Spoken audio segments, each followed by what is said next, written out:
আজকের ব্লগটা থাকছে ঢাকা টু ফুকেট ব্লগ। তো আমরা কিভাবে ঢাকা থেকে ফুকেট গিয়েছিলাম সেটাই দেখাবো এই ব্লগে। তো চলেন কথা না বাড়িয়ে আজকের ব্লগটি শুরু করা যাক। আর ওই দিন একদম সকাল থেকে ব্লগটা স্টার্ট করে দিয়েছিলাম। এখন বাজে 4:03 আর আমরা তখনই সবাই ঘুম থেকে উঠে গিয়েছিলাম। আর ফ্রেশ ট্রেশ হওয়ার পর এখানে আমি আমার জন্য 1 কাপ ব্ল্যাক কফি বানিয়ে নিব এখন।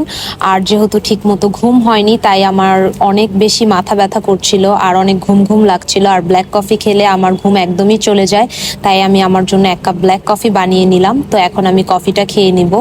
আর কফি টফি খাওয়া হলে এখানে ডিরেক্ট রেডি হয়ে গিয়েছিলাম, যেহেতু অনেক সকালে ঘুম থেকে উঠেছিলাম তাই গেট রেডি ভিডিও এই টাইপের কিছুই বানানো হয়নি। ডিরেক্ট রেডি হওয়ার পরেই আমি ব্লগটা স্টার্ট করে দিয়েছিলাম। আর এখন প্রায় 6:30টার মতো বাজে। আমাদের গাড়ি অলরেডি 6টার দিকেই চলে এসেছিল। আর এদিকে আমার ভাই আমার বোনের ব্যাগ নিয়ে দাঁড়িয়েছিল আর আমার বোন জুতা পরছিল। আর এদিকে সবাই বের হচ্ছিল আর আমি সবাইকে একটু ভিডিও করছিলাম। আর আমরা যেহেতু 6:30টার দিকে বের হয়েছিলাম, অলরেডি সকালও হয়ে গিয়েছিল। আর এদিকে আমাদের লাগেজগুলো গাড়িতে ঢোকানো হচ্ছিল। তো এখানে আমাদের লাগেজগুলো ঢোকানো হলে আমরা এখন গাড়িতে উঠে যাচ্ছিলাম। আর আমি সামনে বসেছিলাম যাতে আমি একটু ভিডিও করতে পারি। আর প্রায় সময় দেখা যায় আমিই সামনে বসি। আর গাড়িতে উঠে এখানে আমি আমার একটু ভিডিও করছিলাম। আর আজকের ঘুমটা একদমই ভালোভাবে হয়নি, যার কারণে একটু খারাপ লাগছিল। আর এদিকে সবার আমি একটু ভিডিও করছিলাম, সবাই পেছনে বসেছিল আর আমি একা সামনে বসেছিলাম। আর এদিকে আমার ভাইও একটু টায়ার্ড ছিল, যেহেতু কারোরই ভালোভাবে ঘুম হয়নি। আর আজকের আমাদের ফ্লাইট ছিল 10টায়, তাই আমরা 6টা 6:30টার দিকে বের হয়ে গিয়েছিলাম যাতে আমরা ঠিক সময় এয়ারপোর্টে যেতে পারি। আর যেহেতু আমরা একদম সকাল সকাল বের হয়েছিলাম, রাস্তাও একদমই ফাঁকা ছিল। দেখা যায় আমরা 45 মিনিট থেকে 50 মিনিটের মধ্যে এয়ারপোর্ট চলে গিয়েছিলাম। বাট এয়ারপোর্ট আমরা তাড়াতাড়ি চলে এসেছিলাম। বাট এই জায়গাটাতে অনেক বেশি গাড়ি ছিল, যার কারণে আমাদের ভেতরে ঢুকতে একটু লেট হয়ে গিয়েছিল। আর এই জায়গাটাতে এত পরিমাণে গাড়ি ছিল যে এক প্রকার জ্যাম লেগে গিয়েছিল, যার কারণে এইখানটাতে আমাদের 20 মিনিটের মতো বসে থাকা লেগেছে। আর গাড়ি দিয়ে ভেতরে ঢুকতে ঢুকতে অলমোস্ট আমাদের আরো 20-25 মিনিট লেগে গিয়েছিল। আর এখন আমরা গাড়ি থেকে বের হয়ে চলে যাচ্ছিলাম। আর আমরা এখন যাচ্ছি 6 নাম্বার গেটে। ফার্স্টে আমরা 2 নাম্বার এবং 1 নাম্বার গেটের দিকে গিয়েছিলাম, বাট ওইখানে অনেক বড় লাইন ছিল, যার কারণে ওনারা আমাদেরকে বললো যে 6 নাম্বার গেট দিয়ে যেতে, তাহলে আমাদের একটু তাড়াতাড়ি আমরা ভেতরে ঢুকতে পারবো। তো আমরা 6 নাম্বার গেটের দিকেই যাচ্ছিলাম। আর ওই দিন বাহিরেও অনেক গরম ছিল। আর এদিকে আব্বু আমাদের 5 জনের পাসপোর্ট অ্যান্ড ভিসার যে পেপারস গুলো আছে সেগুলো ওনাদেরকে দেখাচ্ছিল। দেন ওনারা এগুলো ভালোভাবে চেক করে নিচ্ছিল। তো ওনাদের পাসপোর্ট অ্যান্ড ভিসা চেক করা হলে এখন আমরা ভেতরে ঢুকে দেন আমাদের লাগেজগুলো দিয়ে দিলাম। আর আমরা ভেতরে চলে গিয়েছিলাম। তো এদিকে আমরা আমাদের লাগেজগুলো নিয়ে নিলাম। তো লাগেজ টাগেজ নিয়ে এখন আমরা ভেতরে গিয়ে বাকি কাজগুলো আমরা সেরে ফেলবো। তো এখন আমরা ওনাদের কাছে আবার আমাদের পাসপোর্টগুলো জমা দিলাম অ্যান্ড উনি আমাদের পাসপোর্টগুলো চেক করে আমাদেরকে প্লেনের টিকিটগুলো দিয়ে দিবে। আর আমাদের ব্যাংককের ফ্লাইট ছিল 10টায়, কিন্তু এটা পরবর্তীতে চেঞ্জ করে 9:40-এ দেওয়া হয়েছিল, যার কারণে আমাদের সময় কিন্তু আরেকটু কমে গিয়েছিল। আর এদিকে আমার বোন সব ইনফরমেশনগুলো ওনাদেরকে দেখাচ্ছিল। দেন আমরা লাগেজগুলো দিয়ে দিলাম। আর লাগেজগুলো এখন ডিরেক্ট প্লেনে চলে যাবে। আর লাগেজ আমাদের 2টা ছিল, তো আমরা 2টা লাগেজই এখন দিয়ে দিলাম। আর আমাদের 2টা লাগেজেই লকের অপশন ছিল, তাই আমরা 2টা লাগেজ লক করে দিয়েছিলাম। আর এদিকে আমি আর আমার বোন দাঁড়িয়ে দাঁড়িয়ে একটু ভিডিও করছিলাম। আর এদিকে আমাদের প্লেনের টিকিটগুলো দিয়ে দিয়েছিল, তো আমি আমার পাসপোর্ট অ্যান্ড টিকিট নিয়ে একটা ভিডিও করে নিলাম। আর এখন আমরা চলে এসেছিলাম আমাদের ইমিগ্রেশনটা কমপ্লিট করতে। আর এখানে প্রায় অনেকগুলো লাইন ছিল। তো আমরা 1 নাম্বার রোতে দাঁড়িয়েছিলাম। দেন আমরা দাঁড়িয়ে দাঁড়িয়ে ওয়েট করছিলাম, সামনে অনেক মানুষ ছিল। আর এদিকে আমি আর আমার বোন মিলে একটা স্ন্যাপ নিয়েছিলাম, সেটাও ব্লগে অ্যাড করে দিয়েছিলাম। আর এখন আমার ইমিগ্রেশনের টাইম হয়ে গিয়েছিল। তো আমার ইমিগ্রেশন অ্যান্ড সবার ইমিগ্রেশন কমপ্লিট হলে আমরা চলে এসেছিলাম বালাকা এক্সিকিউটিভ লঞ্চে। মেইনলি এখানে আমরা এসেছিলাম ব্রেকফাস্ট করার জন্য। অ্যান্ড যাদের কাছে ব্র্যাক ব্যাংকের গোল্ডেন কার্ড থাকবে তারা কিন্তু এখানে একদম ফ্রিতে ব্রেকফাস্ট করতে পারবেন। আর আমাদের কাছে 2টা গোল্ডেন কার্ড ছিল ব্র্যাক ব্যাংকের, আর একটা কার্ডে আপনারা 4 জন করে ব্রেকফাস্ট করতে পারবেন। আর আমরা মাত্র 5 জনই ছিলাম, তো আমরা একটা কার্ড দিয়ে 4 জনের জন্য নিয়েছিলাম, আরেকটা কার্ডে 1 জনের জন্য নিয়েছিলাম। আর এখন প্রায় 8টা বা 8:10-এর মতো বাজে। তো এখন আমরা ফার্স্টে আমাদের ব্রেকফাস্টটা কমপ্লিট করে নিব, যেহেতু অনেক সকালে ঘুম থেকে উঠে আমরা বের হয়ে পড়েছিলাম। সকালে কিছুই খাওয়া হয়নি আর এখানে অনেক কিছুরই অপশনস ছিল। তো আমি ভিডিওতে আপনাদেরকে একটু ব্রেকফাস্টগুলো দেখিয়ে দিচ্ছিলাম। এদিকে ডিম সিদ্ধ ছিল, দেন হচ্ছে প্যানকেক ছিল। আর প্যানকেকটা দেখতে খুবই সুন্দর ছিল, বাট আমি মিষ্টি খাই না, যার কারণে প্যানকেকটা ট্রাই করা হয়নি। এখানে সল্টেড সসেজ ছিল, এখানে হচ্ছে মুরগির ভুনা টাইপের ছিল, দেন এদিকে হচ্ছে বিরিয়ানি ছিল। অনেক টাইপের অপশনসই ছিল এখানে। পরোটার সাথে খাওয়ার জন্য ডাল, পরোটা সবকিছুই ছিল আর কি, ব্রেকফাস্টে সাধারণত যেগুলো থাকে এদিকে সবকিছুই ছিল। আর এদিকে কিন্তু পার্সোনাল একটা বারও ছিল। তো এখন আমি আমার জন্য একটু খাবার নিয়ে নিচ্ছিলাম। তো ফার্স্টে আমি একটা বান, দেন হচ্ছে একটা ডিম সিদ্ধ আর সল্টেড সসেজ নিয়ে নিয়েছিলাম। আর সসেজগুলো দেখে আমার খুবই ইয়াম্মি লাগছিল, তাই আমি একটু বেশি করেই সসেজ নিয়ে নিয়েছিলাম। আর এদিকে আমি আমার নাস্তাটা নিয়ে বসে পড়েছি আর এখন একে একে সবকিছুই ট্রাই করছিলাম। ফার্স্টে আমি সসেজটাই খেয়েছিলাম অ্যান্ড সত্যি কথা বলতে সসেজটা আসলেই খুবই মজা ছিল। অ্যান্ড সবগুলো খাবারের আইটেম থেকে আমি এই আইটেমটাই বেশি খেয়েছিলাম। দেন আমি একটু পরোটাটা খেলাম, আর পরোটাটা আমার কাছে নর্মালি অত একটা পছন্দ না। আর আমি একটু ডাল দিয়েও খেয়েছিলাম। দেন হচ্ছে ওনারা যে মুরগি ভুনার অপশনটা রেখেছিল ওইটাও একটু ট্রাই করেছিলাম, আমার কাছে মোটামুটি লেগেছে। আর খাবারের কথা যদি বলি, ওনাদের খাবারগুলো বেশ কোয়ালিটিফুল অ্যান্ড হচ্ছে মানসম্মত ছিল অ্যান্ড খুবই নিট অ্যান্ড ক্লিন ছিল। আর আমার আম্মু অ্যান্ড ভাই হচ্ছে বিরিয়ানিটাও ওনাদের ট্রাই করেছিল অ্যান্ড ওদের কাছে নাকি খুবই ভালো লেগেছে। বাট যেহেতু সকালবেলা ছিল তাই আমি আর বিরিয়ানিটা খাইনি। আর আমার নাস্তা টাস্তা করা হলে এদিকে আমি একটু ফল খাচ্ছিলাম।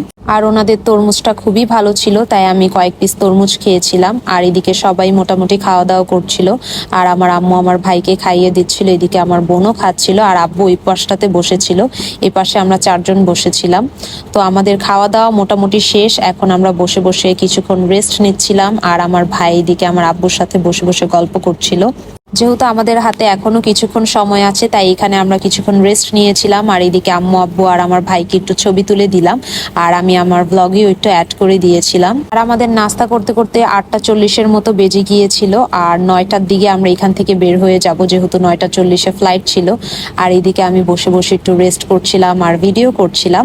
আর এখন প্রায় 9টার মতো বাজে। তো এখান থেকে এখন আমরা বের হয়ে যাচ্ছিলাম আর আমাদের বাকি কিছু কাজও কিন্তু এখনো আছে। আমাদের সিকিউরিটি চেক, দেন হচ্ছে বোর্ডিং পাস সবকিছুই কিন্তু আমরা এখন কমপ্লিট করব। আর এদিকে আমরা আমাদের ফ্লাইট টাইমটা একটু দেখছিলাম, যদিও আমরা জানি তাও এখানে হচ্ছে সবকিছু লেখা ছিল। আর এদিকে আমার বোন হুট করে ভিডিওতে চলে এসেছিল, তাই আমি ওরও একটু ভিডিও নিলাম।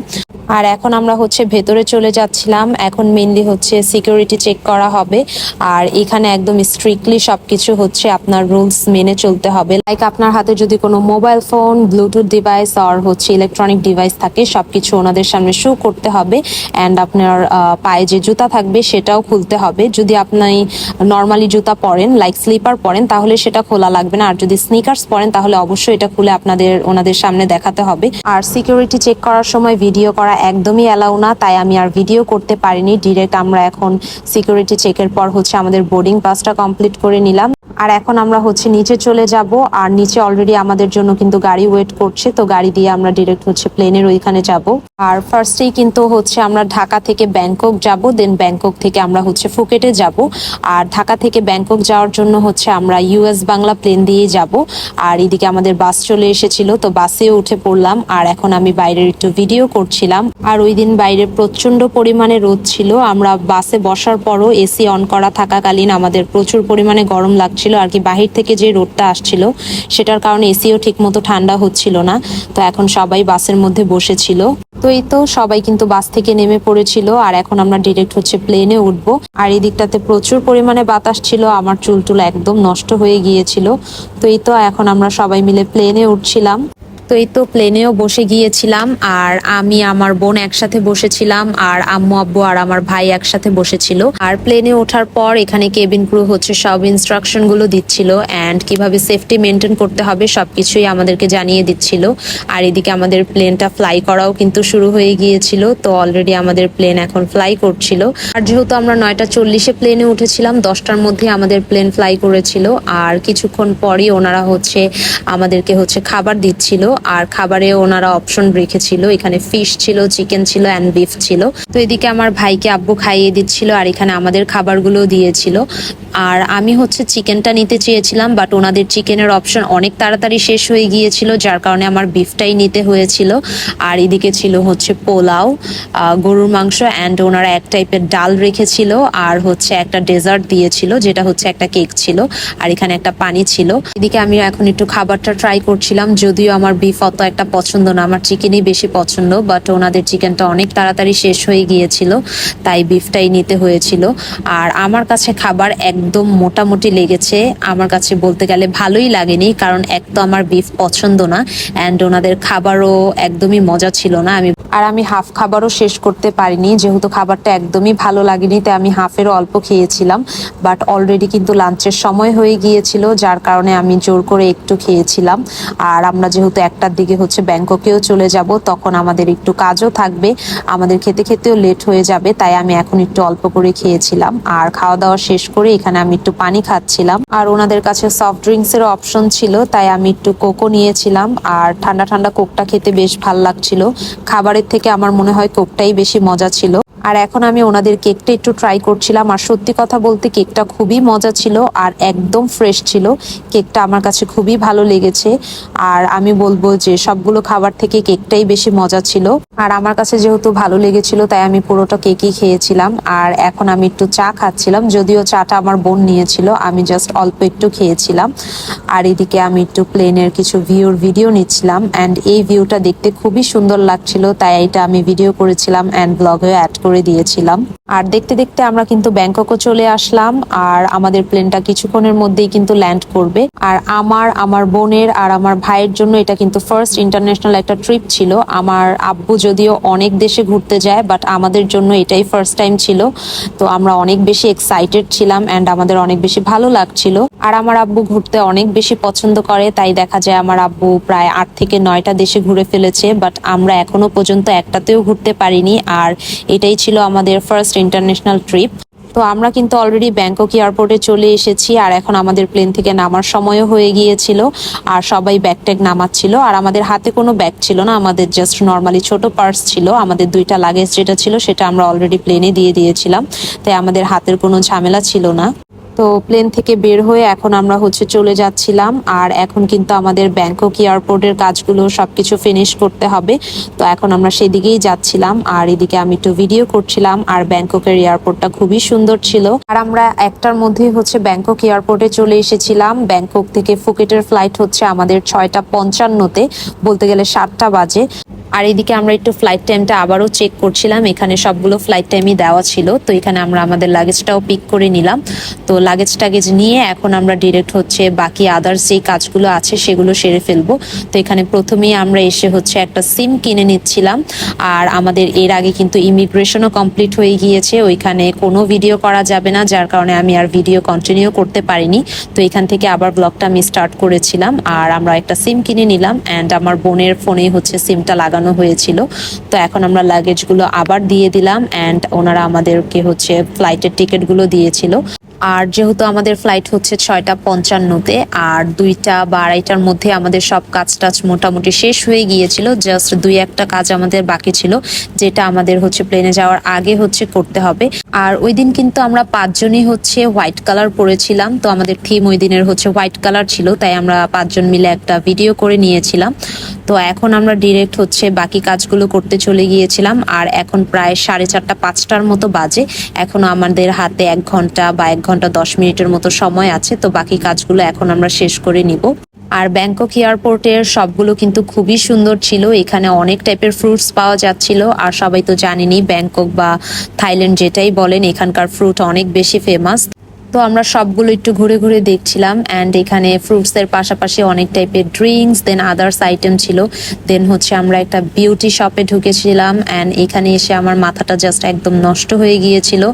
আমার স্কিন কেয়ার মেকআপ এই টাইপের আইটেম খুবই পছন্দ অ্যান্ড এখানে এভরিথিং সব টাইপের আইটেম ছিল, body care, hair care, skin care, makeup, একদম সব টাইপের আইটেম ছিল। তাই এই শপটাতে ঘুরে ঘুরে আমি কিছু প্রোডাক্টস দেখছিলাম, আর এদিকে আবারও কিছু ফ্রুটস অ্যান্ড স্ন্যাক্সের শপ ছিল। তো এখন আমরা মেনলি ব্যাংকক এয়ারপোর্টে একটু ঘুরে ঘুরে সবগুলো দেখছিলাম। আর এখন আমরা এই শপটা থেকে হচ্ছে একটা পানি নিয়েছিলাম, আর আব্বুর জন্য একটা বাদাম নিয়েছিল। তো এগুলো নিয়ে এখন আমরা হচ্ছে ডিরেক্ট নিচে চলে যাব, অ্যান্ড নিচে যাওয়ার পর আমরা কিছুক্ষণ এখানে ওয়েট করছিলাম বসে বসে। আর এখানে প্রায় আমাদের 1.5 থেকে 2 ঘন্টার মতো ওয়েট করার লেগেছে, যেহেতু আমাদের প্লেন অনেক বেশি লেটে ছিল। আর বাহিরে কিন্তু একদম সন্ধ্যা হয়ে গিয়েছিল, আর এখন আমাদের হচ্ছে বোর্ডিং পাস চলছিল। তো আমাদের বোর্ডিং পাসটা কমপ্লিট হয়ে গেলে দেন হচ্ছে আমরা ডিরেক্ট প্লেনের দিকে চলে যাব। আর এদিকে আমরা হচ্ছে লাইনে দাঁড়িয়েছিলাম। দেন আমাদের বোর্ডিং পাসটাও কমপ্লিট হয়ে গিয়েছিল, আর এখন হচ্ছে আমরা প্লেনে উঠবো। আর যেহেতু ব্যাংকক থেকে আমরা ফুকেট যাচ্ছি, তাই এটা হচ্ছে আমাদের ডোমেস্টিক ফ্লাইট ছিল, তো আমরা ডোমেস্টিকেই যাচ্ছিলাম। তো এই তো আমরা কিন্তু প্লেনেও উঠে পড়লাম, আর এখন আমরা হচ্ছে আমাদের সিট নাম্বারগুলো দেখে দেন হচ্ছে বসে পড়বো। আর ব্যাংকক থেকে ফুকেটে যাওয়ার প্লেনে হচ্ছে আমি, আমার বোন আর আম্মু একসাথে বসেছিলাম, আর আমার ভাই আমার আব্বু হচ্ছে একসাথে বসেছিল। আর আমরা যখন প্লেনে উঠেছিলাম বাইরের ভিউটা এত সুন্দর ছিল, আর ব্যাংকক এয়ারপোর্টটা দেখতে এত বেশি ভাল লাগছিল, তাই আমি বারবারই ভিডিও করছিলাম। আর এখানেও সেম ক্যাবিন ক্রু হচ্ছে আমাদেরকে সবকিছুর ইনস্ট্রাকশন দিচ্ছিল, অ্যান্ড সেফটি মেনটেন করার যে ব্যাপারগুলো থাকে সবকিছুই আমাদেরকে দেখিয়ে দিচ্ছিল। আর অলরেডি আমাদের প্লেন কিন্তু ফ্লাই করা শুরু হয়ে গিয়েছিল, আর এখন একদম কারেক্ট 7টা বা 7টা 10-এর মতো বাজে। তো প্লেনটা ফ্লাই হওয়ার কিছুক্ষণের মধ্যেই ওনারা আমাদেরকে হচ্ছে স্ন্যাক্স দিল। তো কি কি দিয়েছিল সেটাও আপনাদেরকে এখন ব্লগে আমি দেখাবো। তো ফার্স্টেই ওনারা হচ্ছে চিকেন র্যাপ দিয়েছিল, যেটা একটু ডিফারেন্ট ছিল আর কি, ওনাদের দেশীয় স্টাইলে আর কি জিনিসটা মেক করা হয়েছে। এখানের যে ওনারা রুটিটা ইউজ করে সেটা একদম পার্পল কালারের মধ্যে ছিল, আর ভেতরে হচ্ছে ফিলিং ছিল চিকেন অ্যান্ড ভেজিটেবলের একটা ফিলিং ছিল। তো আমার কাছে মোটামুটি লেগেছে, অত একটা ভালো লাগেনি। আর প্লেন থেকে হচ্ছে ব্যাংককের যে ভিউটা সেটা দেখতে খুবই সুন্দর লাগছিল। আর এইদিকে ওনারা হচ্ছে আমাদেরকে কফি চা এগুলোও দিয়েছিল। তো আমি একটা ব্ল্যাক কফি নিয়েছিলাম, আর আমার প্রচুর পরিমাণে ঠান্ডা লাগছিল, তাই আমি একটা ব্ল্যাঙ্কেট নিয়ে নিয়েছিলাম। আর যেহেতু অনেক বেশি জার্নি করা হয়েছে, তাই আমার অনেক বেশি টায়ার্ড লাগছিল। আর এদিকে আমরা ফুকেট এয়ারপোর্টেও চলে এসেছিলাম, আর কিছুক্ষণের মধ্যেই কিন্তু আমাদের প্লেনটাও ল্যান্ড করবে। তো আমাদের প্লেনও কিন্তু ল্যান্ড করে ফেলেছিল, আর এখন আমরা সবাই মিলে বের হয়ে যাচ্ছিলাম। আর যেহেতু বলতে গেলে আমাদের 7টার দিকেই ফ্লাইট ছিল, তো আমাদের 1.5 ঘন্টা বা 1.5 ঘন্টার আরেকটু কম লেগেছে। আমরা 8:30টার মধ্যে হচ্ছে ফুকেট এয়ারপোর্টে চলে এসেছিলাম। তো আমরা ফার্স্টে গিয়ে এখন আমাদের লাগেজগুলো নিব, আর আমাদের গাড়িও অলরেডি আমাদের জন্য ওয়েট করছিল। তো আমরা লাগেজ নিয়ে দেন হচ্ছে গাড়িতে উঠে আমাদের হোটেলে ডিরেক্ট চলে যাব।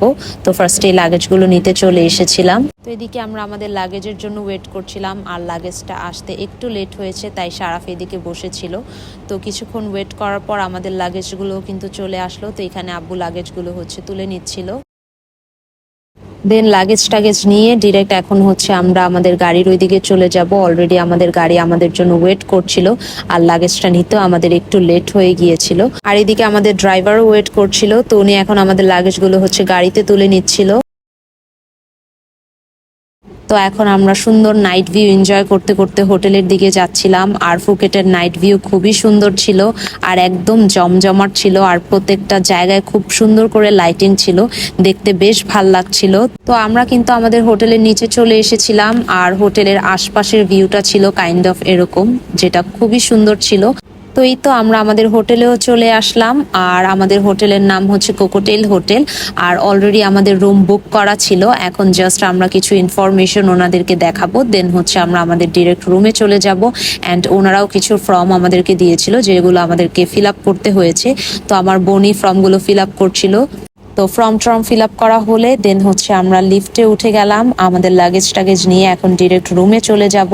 আর আমরা প্রচন্ড পরিমাণে টায়ার্ড ছিলাম, আমাদের হোটেলে আসতে আসতে অলমোস্ট 10টা বেজে গিয়েছিল, আর প্রায় সারাদিন আমাদের জার্নি করা লেগেছে। আমরা সবাই প্রচন্ড লেভেলের হচ্ছে টায়ার্ড ছিলাম, তাই ওই দিন আমি আর ব্লগ কন্টিনিউ করতে পারিনি। আমি জাস্ট রুমের হচ্ছে ভিউটা আপনাদের সাথে এখন জাস্ট শেয়ার করে দেন ব্লগটা হচ্ছে এন্ড করে দিব।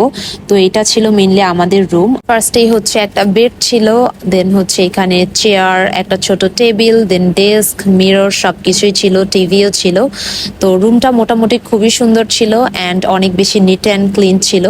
আর ওয়াশরুমটা এখন আপনাদেরকে একটু দেখাচ্ছি। আর ওয়াশরুমটা একদম সিম্পলি ওয়েল ডেকোরেটেড ছিল, তো ভালোই ছিল। ওয়াশরুমটা একদম নিট অ্যান্ড ক্লিন ছিল। তো আজকের ব্লগটি এ পর্যন্তই ছিল। আশা করি ব্লগটি আপনাদের কাছে ভালো লাগবে। আল্লাহ হাফেজ সবাইকে।